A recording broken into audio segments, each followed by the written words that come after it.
चाहिए। मेरा नाम विनोद ठाकुर है, ग्राम सोरन, लक्ष्मीपुर गिरधर, रुपौली, पूर्णिया के अंतर्गत एक मध्यम परिवार से हम बिलोंग करते हैं। हमको 4 साल से इस कंपनी के विषय में मालूम है। तो जो मालूम हुआ, जिसका ज्ञान हमें प्राप्त है, उस ज्ञान के चीज़ को बांटने के लिए, किसान तक पहुंचाने का, अपना परिचय को आगे बढ़ाने के लिए हम आप लोगों का सहयोग चाहते हैं कि कम लागत में ज़्यादा उत्पाद हो। वह प्रोडक्ट आपके पास हम शेयर करेंगे, क्योंकि रासायनिक कहता है 25 साल पहले जो हम 1 किलो कट्ठा डालते थे, 1.5 kilo, 2.5 kilo, 5 kilo, 6 kilo, 15 kilo, 25 kilo के करार पर आ चुके हैं। बुआई से कटाई तक में 25 किलो कट्ठा आपका एवरेज जा रहा है। और केला की बात तो छोड़िए, उसमें तो क्या पड़ता है वो आप ही जानते हैं, किसान जानता है। तो हम उस चीज़ को बताने जा रहे हैं सर कि रासायनिक कहता है यदि आप बढ़ते क्रम में यदि नहीं डालते हैं तो हम उतना उत्पाद आपको नहीं देंगे। यही कारण है कि मेरा जो बढ़ते क्रम में रासायनिक 25 किलो कट्ठा हो गया। तो खेत क्या हो गया सर आपका? खेत बंजर होने जा रहा है।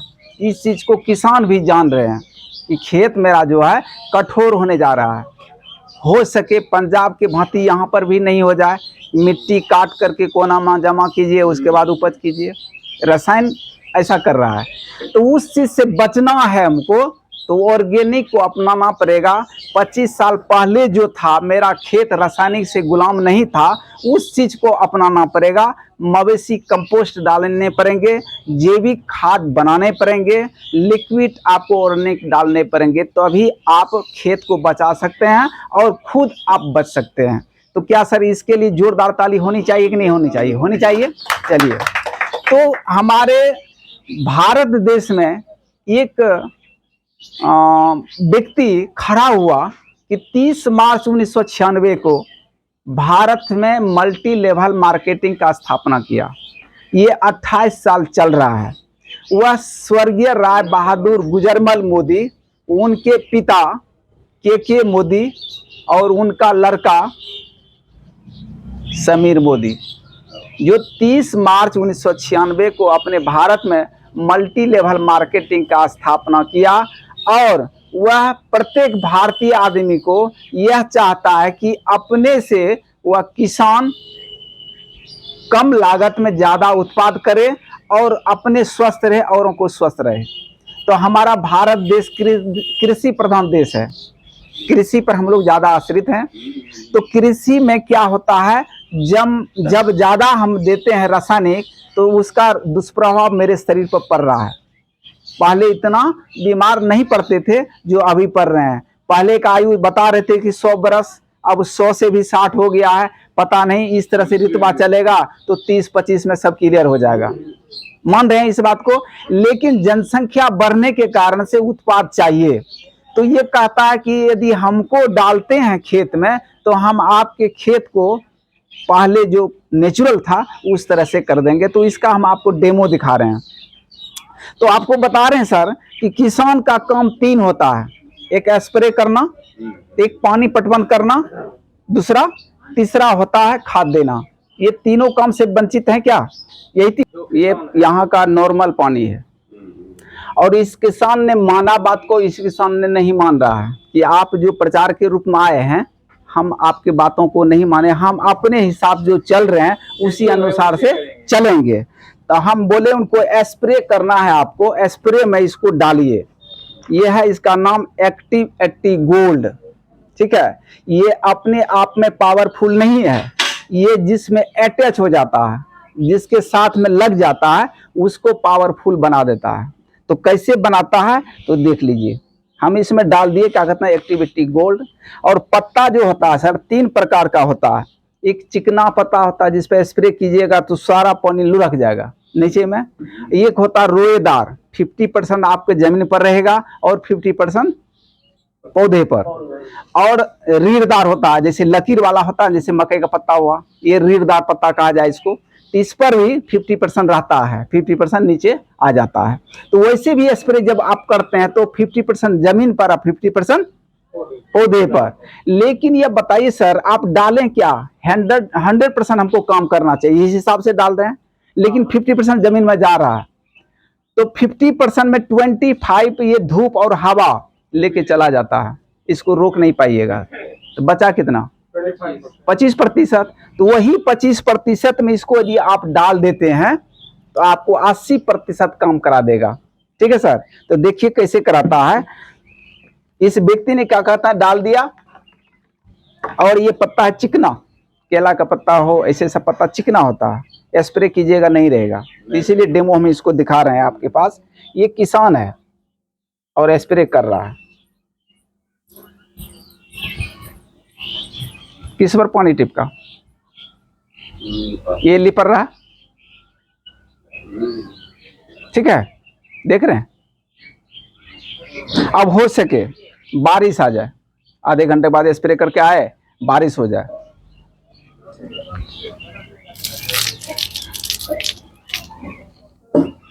फिर ये बिल्कुल नहीं हुआ।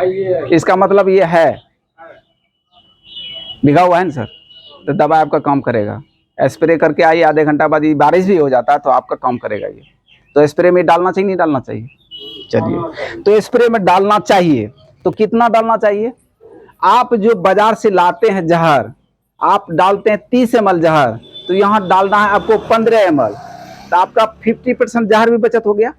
यदि आप 20 ml डालते हैं तो 10 ml डालना है, यदि 10 ml डालते हैं तो 5 ml डालिए, जहर आपका बचत हो गया।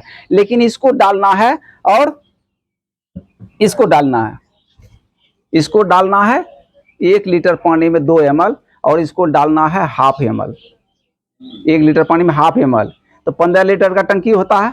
तो 15 लीटर के टंकी में इसको 7.5 ml डालना है, और इसको डालना है 30 ml। कन्फर्म हो गए, आपका स्प्रे हो गया। लीटर की बात रहा, कम ही में डालना है आपको, 5 लीटर या 6 लीटर में, तो 1 लीटर का हो गया ½ ml, और ये हो गया 1 ml का 1 लीटर में 2 ml। कन्फर्म हो गए, और मिला के डालना है। बाजार से जो जहर लाइएगा उसको ½ डालना है। कितना डालना है? ½ डालना है, आपका काम ओके करेगा। चलिए जी, ये जहर नहीं है, ये जाइम हुआ, और ये एक्टिव है, विटामिन है, विटामिन है, ये काम कराने का काम करता है। ये विटामिन है, ये काम कराता है। एक्टिव मीन्स होता चंचल। जैसे गांव में कोई प्रतिष्ठित व्यक्ति होता है, आप जग करते हैं, उस व्यक्ति को आमंत्रित करते हैं कि हमारे दरवाजे पर आप आइए, जग मेरा है, आपको बैठना है, मेरा जग संपन्न करवा दीजिए। तो उक्त आदमी क्या करता है, किसी को पानी का व्यवस्था, किसी को कुछ करते हैं, तो वो शादी जग बढ़िया से करा देते हैं। उसका नाम होता है कि वो जग बढ़िया से करवाए, तो वो प्रतिष्ठित व्यक्ति कहलाता है गाँव का। तो सेम टू सेम ये अपने आप में कोई पावर नहीं है, इसको जिसमें अटैच कर दीजिएगा वो पावरफुल कर देगा। आपका 25% जो बचा हुआ था पौधे पर, उसको 80% ये काम कराएगा। देख लिए कैसे किया स्प्रे में। अब चलिए पानी पटवन की बात रहा। खेत का जोताई क्या इंची होता है सर? 4 इंची से 6 इंची, से ज़्यादा नहीं होता। होता है क्या? 4 से 6 इंची। तो खेत का जोत जब 4 से 6 होता है, पानी आप पटवन करते हैं, तो 6 इंची के अलावा 2 इंची और ले लीजिए एक्स्ट्रा, 8 इंची नमी होगा, इससे ज़्यादा तो नहीं होगा। तो 10, 12, 15 नमी नहीं हो सकता है, 2 इंची ज़्यादा होगा। तो जमीन बंजर होने का कारण क्या है? रासायनिक कठोर हो चुका है जमीन, इसके कारण से अंदर पानी जाता नहीं है। और अंदर नहीं जाने का कारण क्या है कि हमारे खेत में जो केचुए थे, जिसको जोगटी कहते हैं घरेलू भाषा में, वह खत्म हो चुका है रासायनिक के कारण से। तो खेत का सॉइल पोर बंद हो चुका है। सॉइल पोर जानते, जमीन में छिद्र होता है, कौन करता है? तो वही केचुआ करता है। ऊपर से नीचे, नीचे से ऊपर जाता है, तो जमीन भुरभुरा रहता है। तो जिस तरह से हमारे शरीर में रोम छिद्र होता है, उससे पसीना निकलता है, तो हमारे शरीर से पसीना बाहर होता है तो वह गंदगी बाहर होता है।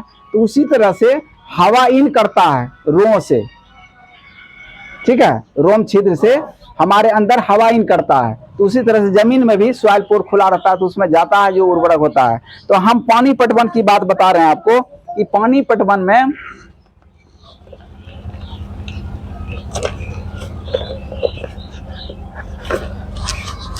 सेम टू सेम खेत का जोत जो होता है, जोत के बाद चौंगी देते हैं, तो खेत हो जाता है झिल्लीदार, परतदार हो जाता है।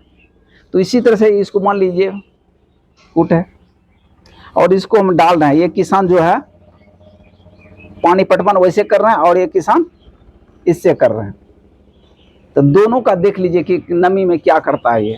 आपका यदि 6 पानी पटवन हो रहा है तो आपको 4 में ही क्लियर हो जाएगा, तो 2 ट्रिप बच गया आपका। यदि 8 घंटा लग रहा है, 10 घंटा लग रहा है, तो 2 घंटा आपको कम लगेगा। तो घंटा कम लग रहा है, दूसरी बात है ट्रिप कम लग रहा है, तो आपका बचत हो रहा है कि नहीं हो रहा। तो पानी पटवन में इसको डालना चाहिए। तो देख लिए हम दोनों को डुबा दिए। नमी किस में है सर? इसमें, दाहिने वाला में, और इसको भी एक के साथ दिए थे। तो यही है कि किसान बार बार जाते हैं खेत और कहते हैं कि पानी पटवन लगेगा। तो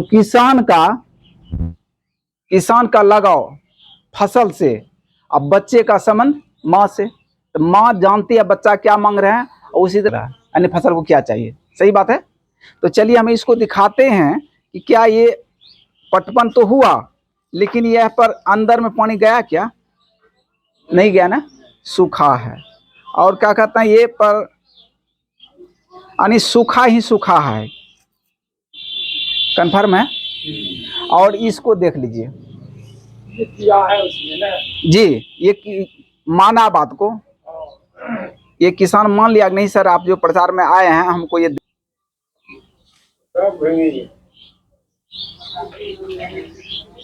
किसान खुशहाल कौन रहेगा सर? बरकरार रह गया। आपका ट्रिप भी कम लगेगा, घंटा भी कम लगेगा। क्या इसको पानी पटवन में डालना चाहिए नहीं डालना चाहिए? डालना चाहिए सर। इसके लिए जोरदार ताली भी होनी चाहिए। चलिए, तो स्प्रे हो गया सर, आपका पानी पटवन हो गया। तो हम क्या करते हैं सर, अब खाद डालते हैं। तो यूरिया, डीपी, पोटास बढ़ते क्रम में डाल करके अभी 25, 26, 30 डाल रहे हैं, जो भी डाल रहे हैं। तो ये कहता है कि यूरिया में नाइट्रोजन 46% रहता है, जिसको हम देख नहीं सकते, ये उड़नशील चीज होता है। और इसमें डीएपी में 18% फॉस्फेट रहता है, यह उड़नशील चीज है। और उड़नशील चीज हल्का होता है। सही बात है ना सर, वो ऊपर की ओर जाता है। तो यूरिया, डीपी, पोटास जो हम मिलाते हैं, मिक्सचर करते हैं, हम मजदूर को ले जाते हैं खेत में, उस खेत में क्या करते हैं, बंटवाते हैं पौधे के नीचे। तो कुदाल से भी तितर बितर होता है खाद, और 10 दिन छोड़ देते हैं, 11 दिन के बाद पानी पटवन करते हैं। ऐसा ही करते हैं ना। तो पानी पटवन जैसे करते हैं तो 13 दिन के बाद आप जाइए, 13 दिन के बाद आप जाइए, तो जितना आप दिए हैं, चाहे 25 ग्राम प्रति पौधा या 10 ग्राम प्रति पौधा, लेकिन उसको मानिए कि 100%, क्या मान लीजिए 100%, और पानी पटवन कर दिए। 10 दिन के बाद, 12 दिन के बाद जब गए पानी पटाए, सुबह में जाइए, सिंपल आपको दिखाई पड़ेगा ये खाद का रूप है। कितना प्रतिशत? 15 से 20% सिंपल। 10 दिन के बाद भी दिखाई पड़ता है। तो ये चीज कहता है यदि हमको उसमें मिश्रण कर देते हैं तो गैसीय चीज जो उड़ने वाला चीज है वह हम उड़ने नहीं देंगे।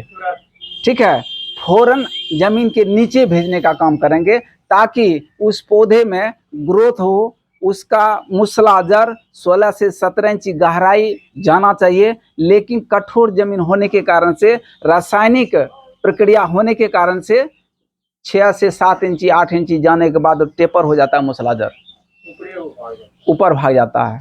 और यह देंगे आप पानी पटवन में तो सीधा 16 से 17 इंची, जैसे मक्का हुआ, गेहूं हुआ, वगैरह वगैरह फसल जो है 16 से 17 इंची गहराई तक नमी प्रदान करेगा और सॉइल पोर छिद्र करेगा उसमें, और नीचे पौधा का जड़ जाएगा। और जब डंठल उसका मजबूत हुआ, पौधा बढ़िया हुआ, जड़ उसका हुआ, तो फूल बढ़िया लगेंगे, और जब फूल बढ़िया लगेंगे तो फल होगा। तो जैसे जच्चा ठीक है तो बच्चा ठीक स्वाभाविक होना है। तो सर हम ये बता रहे हैं। तो अब हमको क्या कर रहे हैं, आपको